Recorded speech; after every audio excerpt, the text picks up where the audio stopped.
Genesis 9. God blessed Noah and his sons, and he said to them, "Be fruitful and multiply and fill the land. The fear and terror of you will be on every wild animal and on every flying creature of the sky, with everything that crawls on the ground and with all the fish of the sea. Into your hand they are given. Every crawling thing that is alive will be food for you, as are the green plants. I have now given you everything. Only flesh with its life, that is, its blood, you must not eat. Surely your lifeblood will I avenge.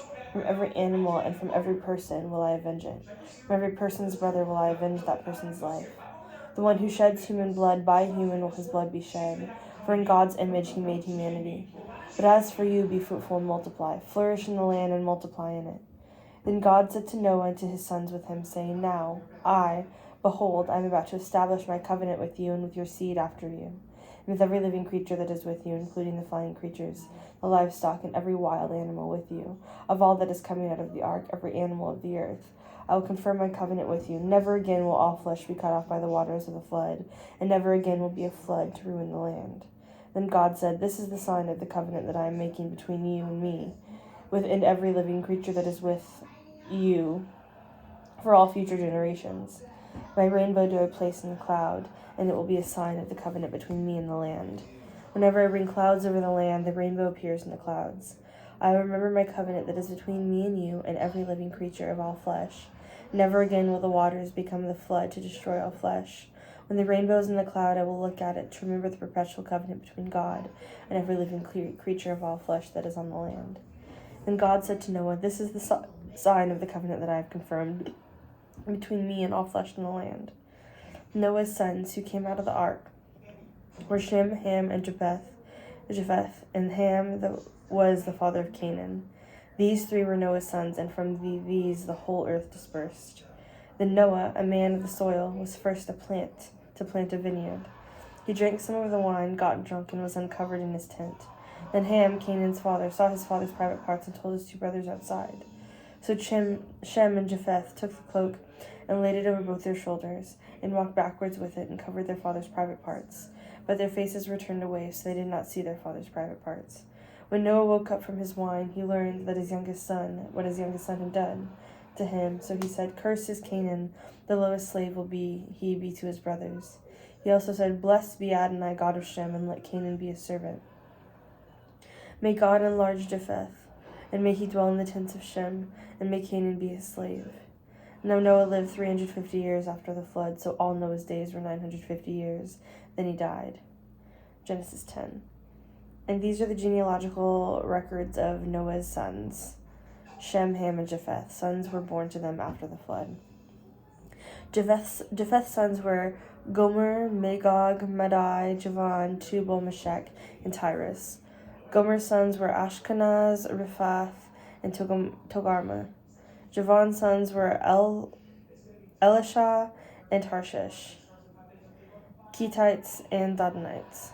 From these, the coastlands of the nations spread out in their lands, each one according to his language, according to their families and to their nations. Ham's sons were Cush, Mizraim, Put, and Canaan. Cush's sons were Seba, Havilah, Sabta, Rama, and Sabteka. And Rama's sons were Sheba and Dedan. Now Cush fathered Nimrod. He started to become mighty in the land. He was a mighty hunter before Adonai. This is why it is said, like Nimrod, a mighty hunter before Adonai. The beginning of his kingdom included Babel, Erech, Akkad, Chadne, and the land of Shinar.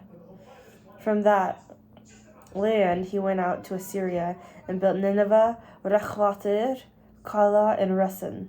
Between Nineveh and Kala is the great city. Mizraim fathered the Ludites, the Anamites, and the Leabites, and the Naphuhites, the Pathrites, and the Kalshuites, from whom came the Philistines and the Caphtorites. Canaan fathers Sidon, his firstborn, Heth the Jebusite, the Amorite, the Girgashite, the Hivite, the Arkite, the Sinite, the Arvadite, the Zemarite, and the Hamathite. And afterward the Canaanite families were scattered. Now the Canaanite border was from Zidon, as you go toward Gerar, as far as Gaza, and you go toward Sodom and Gomorrah, Admah and Zeboim, as far as Lasha. These are Ham's sons according to their families, according to their languages and their lands and their nations. Sons were also born to Shem, who was Japheth's older brother, and the father of all the sons of Eber. Shem's sons were Elam, Asher, Arpachshad, Lud, and Aram. Aram's sons were Uz, Hul, Gether, and Mash. Arpachshad's father Shelah, and Shelah's father Eber. 2 sons were born to Eber. The name of the first was Peleg, because his days in the lands were divided, and his brother's name was Joktan. Joktan followed Elmodad, Shelepeth, Hazarmaveth, Jerah, Hadoram, Uzal, Dikla, Obal, Abimael, Sheba, Ophir, Havilah, and Jobab. All of these are Joktan's sons. Their dwelling places were from Mishah till you come toward Sephad, the eastern hill country. These are Shem's sons according to their families, according to their languages and their lands, according to their nations. These are the families of the sons of Noah, according to their genealogies and their nations. And from these nations were dispersed on the earth after the flood. Genesis 11. Now the entire earth had the same language, with the same vocabulary. When they traveled eastward, they found a valley plain in the land of Shinar and settled there.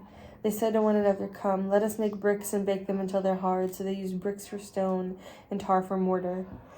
Then they said, "Come, let us build ourselves a city with a tower whose top reaches into heaven. So let us make a name for ourselves, or else we will be scattered all over the face of the whole land." Then Adonai came down to see the city and the tower that the sons of man had built. Adonai said, "Look, the people are one. All of them have the same language. So this is what they have begun to do. Now nothing they plan to do will be impossible. Come, let us go down and confuse their language there, so that they will not understand each other's language." So Adonai scattered them from over the face of the entire land, and they stopped building a city. This is why it is named Babel, because Adonai confused the languages of the entire world there, and from there Adonai scattered them over the face of the entire world. These are the genealogical records of Shem. Shem was 100 years old when he fathered Arpachshad, 2 years after the flood. Shem lived 500 years after he fathered Arpachshad, and he fathered sons and daughters. Arpachshad lived 35 years when he fathered Shelah. Arpachshad lived 403 years after he fathered Shelah, and fathered sons and daughters. Shelah lived 30 years, and he fathered Eber. Shelah lived 403 years after he fathered Eber, and had fathered sons and daughters. Eber lived 34 years, and he fathered Peleg. Eber lived 430 years after he fathered Peleg, and he fathered sons and daughters. Peleg lived 30 years, and he fathered Reu. Peleg lived 209 years after he fathered Reu, and he fathered sons and daughters. Reu lived 32 years after he fathered Serug. Reu lived 207 years after he fathered Serug, and he fathered sons and daughters. Serug lived 30 years and fathered Nahor.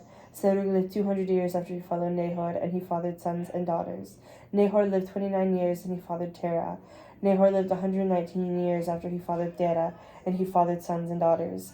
Terah lived 70 years when he fathered Abram, Nahor, and Haran. These are Terah's genealogies. Terah fathered Abram, Nahor, and Haran. Haran fathered Lot.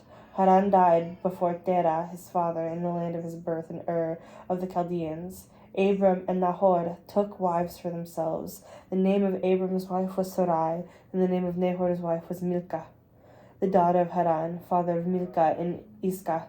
Sarai was barren; she did not have a child. Terah took Abram his son, and Lot, Haran's son, and his grandson, and Sarai, his daughter-in-law, his son Abram's wife, and he took them out of Ur of the Chaldeans to go to the land of Canaan.